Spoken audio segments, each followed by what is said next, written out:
Bien, regresamos con José Chávez, ex viceministro de Gestión Ambiental, y con Carlos Adriancén, economista, decano de la Facultad de la UPC, para hablar sobre las políticas mineras. José Carlos, muy buenas noches. Gracias por estar con nosotros en el programa. Buenas noches. Bien, José, creo que podríamos empezar contigo. Se discute mucho, se habla mucho sobre minería en el Perú, y los partidos solo en épocas electorales hacen sus propuestas, pero ustedes han hecho una propuesta como Tierra y Libertad, que es la única que nosotros hemos logrado encontrar como una propuesta específicamente minera. Cuéntanos un poco, por favor, en qué se basa, cuál es esa propuesta, o sea, cuáles son los principales componentes de la propuesta. Me da gusto que la hayan revisado. Ha sido un esfuerzo de un grupo de personas que estamos vinculados a Tierra y Libertad, que partimos de la idea en primer lugar de afirmar que consideramos que la minería es una actividad muy importante, lo ha sido, lo es y va a seguir siendo una actividad muy importante, forma parte de la matriz productiva del Perú, pero que es evidente que hay algunos indicadores, algunas lucecitas rojas que se están prendiendo desde hace un buen tiempo. Los conflictos, sin duda, son un elemento fundamental para entender desde nuestra perspectiva que hay una agenda pendiente, que hay un conjunto de políticas públicas alrededor del tema minero, que han estado a la base de la expansión en estos últimos 20 años, pero que quizás después de 20 años necesitan algunos ajustes, ¿no? Y la reflexión va por qué tipo de institucionalidad necesitaríamos como país, qué tipo de instrumentos, qué tipo de políticas públicas, para que la minería pueda seguir aportando al país, pero al mismo tiempo no produzca los conflictos sociales que ha estado produciendo. Hay mucha información sobre la cual conversar en esta propuesta. Mi primera pregunta específica sería en lo que has mencionado, la conflictividad social, que es básicamente el eje a través del cual ustedes sostienen que hay que hacer una propuesta de cambio en las instituciones ligadas a este sector. ¿Cuál sería para ustedes la respuesta detrás de la pregunta, el origen de los conflictos sociales alrededor de la minería? ¿Cuál sería el origen para ustedes? La impresión que tenemos es que el debate en los últimos años ha girado sobre una supuesta agenda ilegítima, que de repente sí existe, no cuestionamos eso. Pero estamos tratando de identificar cuál es la agenda legítima que está a la base de los conflictos. Ha habido un crecimiento, una expansión muy fuerte. Esa expansión es expansión de inversiones, expansión productiva, pero también es una expansión territorial, es una ocupación del territorio cada vez mayor, que se puede medir a través de las concesiones, pero no solamente las concesiones, las actividades productivas, y que está provocando una situación de competencia por recursos que son escasos, ¿no? La tierra, y sobre todo la tierra agrícola, es un recurso muy escaso en el país, el agua es un recurso que también está en disputa, y que es lo que está a la base de los conflictos. Y la impresión que tenemos es que hay el término ausencia, no sé si es el más exacto, pero el PNUD habla de baja densidad del Estado, ¿no? Un Estado que tiene poca presencia en las zonas de influencia. Si uno cruza el mapa de densidad del Estado con el mapa de presencia de las industrias extractivas, la conclusión es sencilla. No hay Estado, no hay presencia. Hay instrumentos, hay políticas públicas que ya tienen 20 años. La herramienta que permite aprobar o desaprobar un proyecto minero es el estudio de impacto ambiental. Tiene 20 años de vigencia en el país, 40 años en el mundo. No es más antiguo que eso. Tenemos la impresión que es una herramienta desfasada, si la consideramos como la herramienta principal, y es un tema que no se está discutiendo exclusivamente en el Perú, se está discutiendo a nivel internacional. O sea, ¿ustedes creen que en la base están los agravios, la teoría de los agravios? Okay. Carlos. Yo quisiera comentar diciendo que coincido con mi tocayo en el sentido de que hay luces rojas que se han encendido en la minería peruana, pero no coincido en muchas de las otras cosas que se han dicho. La minería peruana hoy día, más que un episodio de éxito, es un episodio de relativo fracaso. Hace 50 años, o algo más de 50 años, la minería era el 2% del PBI. En su mejor momento, hace 5 años, llegó a ser el 7%, porque creció. Desde entonces ha tenido un comportamiento raquítico, las inversiones se han parado, la ingente cantidad de recursos que paga se malasignan con un aparato estatal no reformado. Yo no creo que haya un déficit ni una baja densidad. Hay un Estado que estafa, que recibe muchísima plata de la minería, que no lo gasta bien, no lo gasta de manera transparente. Solamente un yacimiento minero en Cajamarca y Yanacocha aportó en canon al gobierno regional más de 1.400 millones de dólares en la década pasada. Y no hay ni siquiera lo básico. Entonces, aquí en lugar de decir hay que preocuparnos, espantamos, captamos una acción una porción pigmea de lo que capta otros países. Rellenamos de impuestos a la minería. Y no nos damos cuenta que cuando planteamos dicotomía como que la minería moderna o la agricultura moderna hoy es intensiva en biotecnologías, en gente educada y en capital. No va a resolver los problemas de la gente en las zonas rurales el día que se modernice, el día que desaparezca esta barbaridad que hicieron los agraristas y los velasquistas de particionar la tierra y darles la peor educación y los peores servicios. El día que eso suceda, ¿qué vamos a hacer con la gente del área rural, de las áreas rurales? ¿La minería los va a absorber? La minería formal es mala, habitualmente pecaminosa, se le castiga con impuestos, y la minería buena es la ilegal, la que no cumple la ley, la que no respeta regulaciones. Un momentito. La minería hoy día en el Perú, como digo, da 5% del PBI, aporta con la mitad de los impuestos, cuando menos impuesto a la renta, es entre el 60 y 70% de las importaciones, trae el pan. Requerimos mucho más minería, pero también requerimos un Estado implacable, moderno, transparente, una pausa, no estafador. Quisiera preguntarte igual, en tu opinión, ¿cuál es el origen de los conflictos sociales? Es un buen negocio hacer conflictos en todos lados, sobre todo cuando hay intereses en un país sin instituciones. Pablo Escobar en Colombia apareció porque quienes debían poner los límites cerraban los ojos. O sea que hay mucho vivo aprovechando el conflicto y mucha gente frustrada, fácil de llevar, con ilusiones de que un día un Estado moderno va a resolverle todo. Y no hacemos nada por construir un Estado moderno. ¿Tú estás a favor de la teoría de la búsqueda de rentas económicas y políticas? Hay muchísima gente que hace muy buen dinero haciendo que la inversión se postergue en el Perú. Tenemos plazas competitivas, pero lo que más me llama la atención de esta situación es que en medio de los conflictos no miramos al responsable. Hay alguien a que le pagamos porque le dé educación a nuestra gente, porque le dé infraestructura. Se cobra la presión tributaria de la economía peruana ha subido a 16.3% el año pasado. Nadie lo dice sobre los mismos. Pero la presión tributaria de la minería, cuando se mide, está por encima del 40%. Son más los peruanos.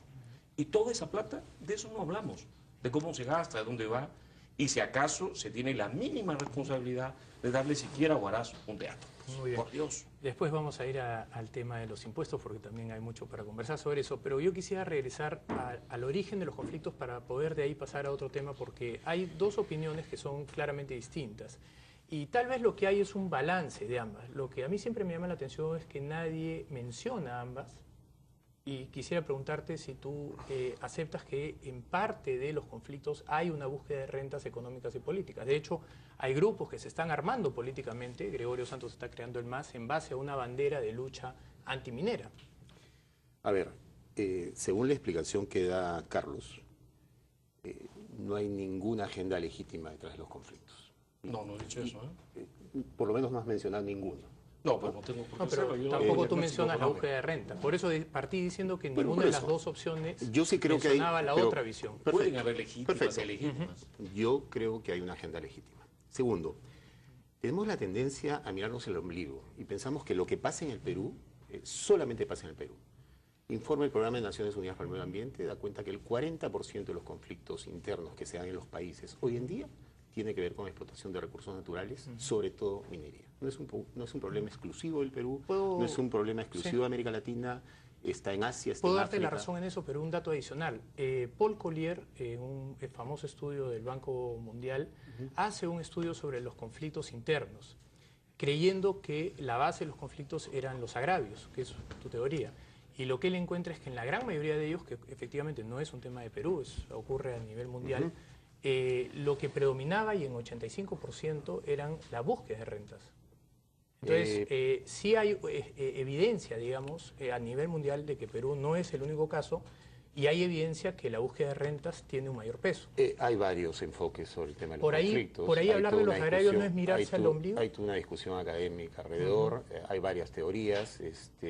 A ver, en el caso peruano, regresando al Perú, quería mencionar este tema, no pasa me parece solamente en muy el Perú, importante, es correcto. un conflicto de Estamos carácter en global y está a la base de un crecimiento de expansión de la minería que creo que no tiene antecedentes en los últimos 60, 70 u 80 años. Lo que ha pasado en los últimos 20 años como expansión de la actividad minera no había pasado en los últimos, yo diría, 50. Y esa expansión, repito, tiene diversos indicadores, ¿no? Ahora, en el Perú a mí me da la impresión que hay conflictos de resistencia, de rechazo, sin duda alguna. Creo que también hay conflictos de convivencia. Creo que, por ejemplo, conflictos como el de Espinar es un típico conflicto de convivencia. Creo que el conflicto que está habiendo ahorita alrededor de las operaciones de Barrick también es un típico conflicto de convivencia. Cuando hablas de conflicto de convivencia, ¿te refieres a la actividad minera y la actividad agrícola? No, me refiero a que las poblaciones no le están diciendo no a la minería. Las poblaciones le están diciendo, si te quieres quedar 20 o 30 años, definamos una suerte de nuevo contrato social para que esa convivencia sea más equitativa. Y esas negociaciones muchas veces tienen sin duda alguna un componente económico, ¿no? Pero pensar que única y exclusivamente es el tema cómo accedo a la renta, me da la impresión que no es entender la verdadera dimensión de los conflictos. Yo creo que hay elementos económicos, hay elementos sociales, hay elementos ambientales, creo que también hay elementos culturales que en un país como el Perú son un tema fundamental, ¿no? Bien, vamos a hacer entonces nuestra primera pausa y vamos a regresar. Tenemos mucho por hablar. Estamos con José Chávez y con Carlos Ayrancén conversando sobre políticas mineras. Regresamos.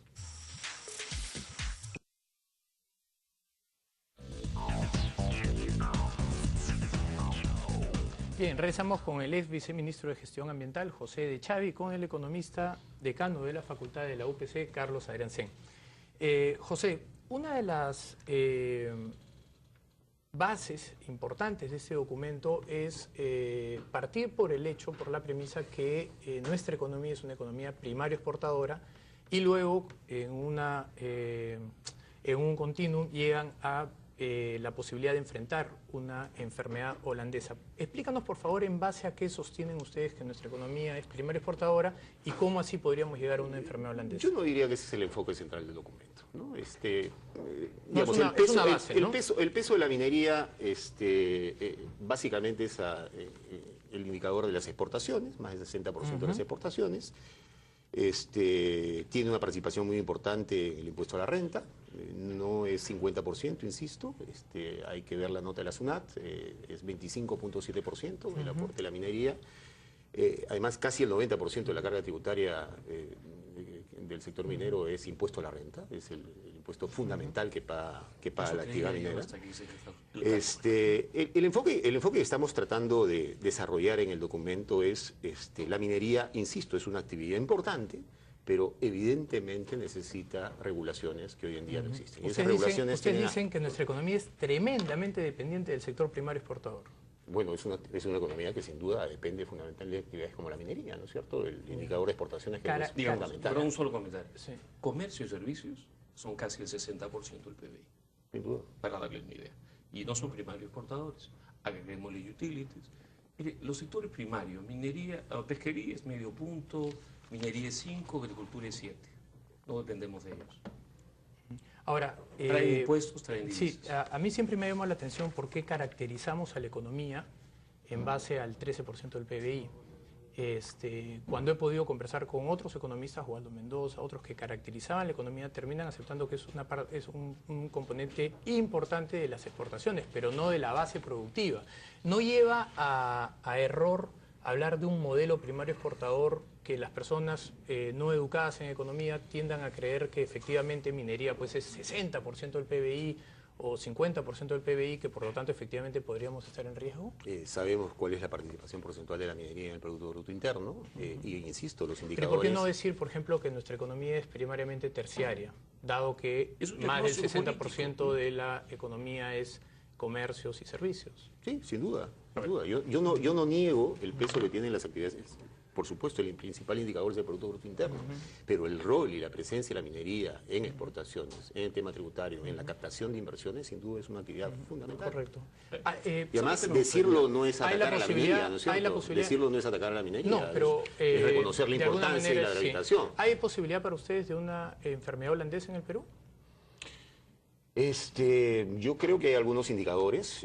Yo diría, bueno, si uno entra a la página web del Ministerio de Energía y Minas y vemos más o menos 50 y pico mil millones de dólares de inversiones, si esas inversiones se dan en 4 o 5 años, sin duda se podría presentar un escenario. Sí. Ustedes proponen planificar el ritmo de las inversiones para evitar la denominada enfermedad holandesa. Carlos, a ver, tú que eres decano de la facultad, por favor, explícanos qué es enfermedad holandesa y cuáles son las posibilidades de enfrentar una... Como mi tocayo quiere mucho ese país, lo sabe pobre. Este es un país muy pobre. Nos han hecho creer el rollo de que somos una economía dependiente de materias primas, que somos ricos, que nuestro problema es esencialmente redistributivo, y eso es un fraude.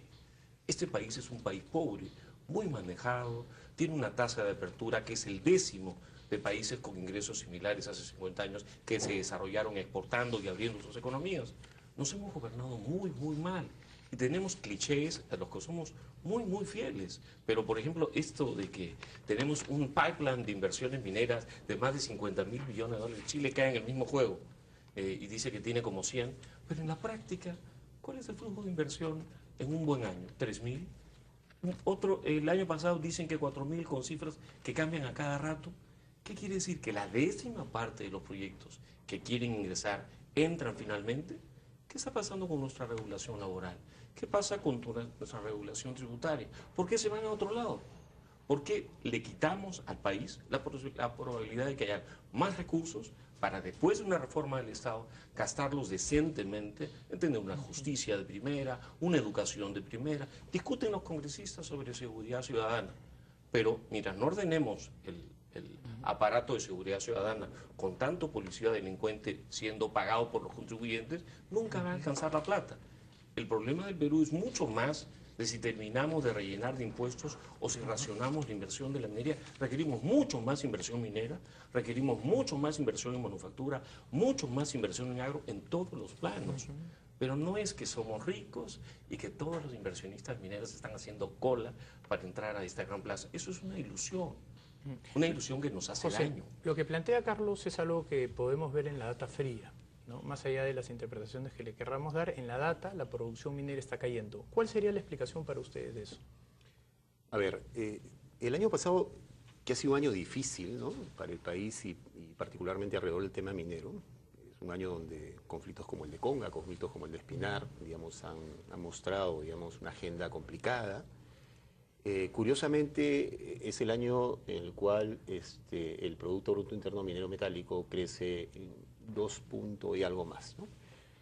El 2009, por primera vez en 20 años, el PBI de la minería metálica fue negativo. El 2010 cayó aún más, el 2011 volvió a caer y el 2012 ha rebotado, ¿no? Básicamente me da la impresión por la entrada de producción de algunos proyectos vinculados al cobre, casos como Tapacay, que sin duda va a ser una actividad muy importante, y lo que se viene seguramente es la maduración de algunos otros proyectos más.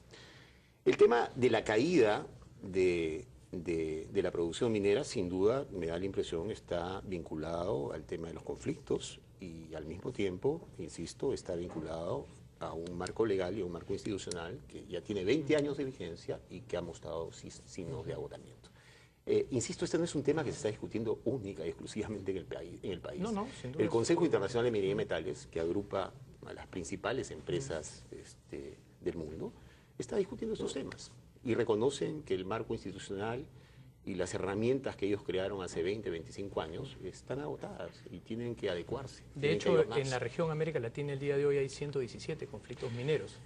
Y eso hay hasta un observatorio, ¿no? Ahora, la pregunta bueno, solamente en el Perú hay 230, según la Defensoría del Pueblo, ¿no? Pero no mineros, son 230 en total, ¿no? Así es, pero la mitad son conflictos vinculados a la minería. El 50% de participación en los conflictos. El 50%. Bueno, es una piscina de recursos importante, ¿no? El 50%. Claro. De los conflictos. Nadie protesta alrededor de actividades fracasadas. Bien, vamos a hacer una segunda pausa. Vamos a regresar con Carlos y José Chávez. Estamos conversando sobre las políticas mineras. Regresamos. Scotiabank. Descubre lo que puedes lograr.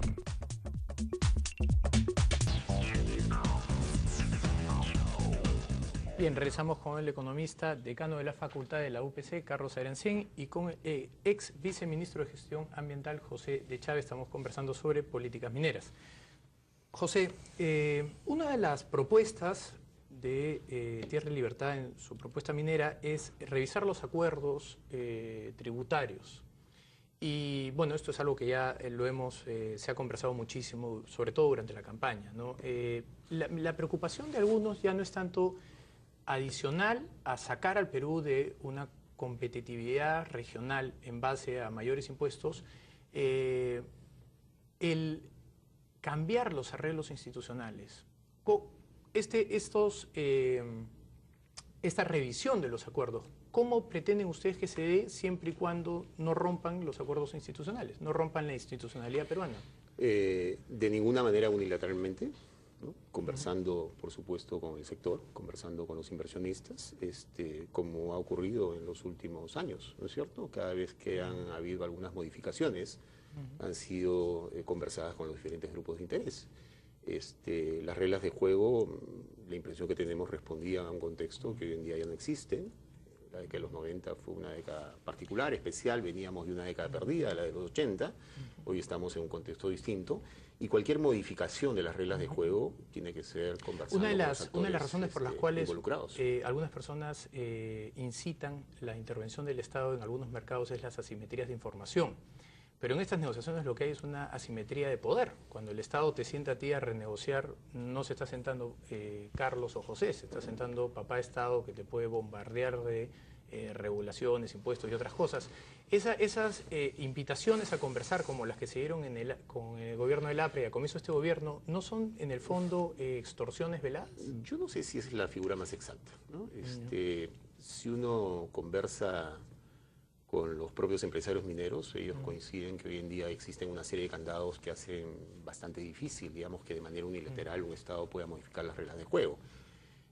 Siempre se puede hacer, ¿no es cierto? Pero, por ejemplo, los tratados de libre comercio tienen capítulos de inversiones. El Perú ha firmado varios tratados de libre comercio Carlos, y tratados bilaterales de inversión. Te ruego una intervención muy corta porque se nos acaba el tiempo. Sí, discrepo. O sea, el gravamen minero y el aporte voluntario tienen de voluntario lo mismo que una pistola en la cabeza. Si el regulador me viene a discutir, si le muestro una buena disposición y no, porque si no me va a reventar en impuestos, como lo decían todos los congresistas en los dos casos. Eso no es nada parecido a una negociación libre, eso es coerción y eso daña al país, porque espanta inversiones más serias y terminamos con que la mitad de la minería cae en manos de delincuentes, gente que no cumple la ley y que opera libremente y hasta congresistas tienen y que genera la lamentablemente se me ha acabado el tiempo. ecológica de la cual- Con ese esquema, entonces, nada se puede modificar. ¿no es A cierto? ambos les al contrario, ofrezco ¿no? Yo tiempo Yo soy de nuevo para enemigo volver a de conversar. todo tratamiento especial, Les ruego, pero la palabra de los peruanos no debe mantenerse, disculpen, no se negocia los eso. comprometo a una nueva conversación porque definitivamente se han quedado muchísimas cosas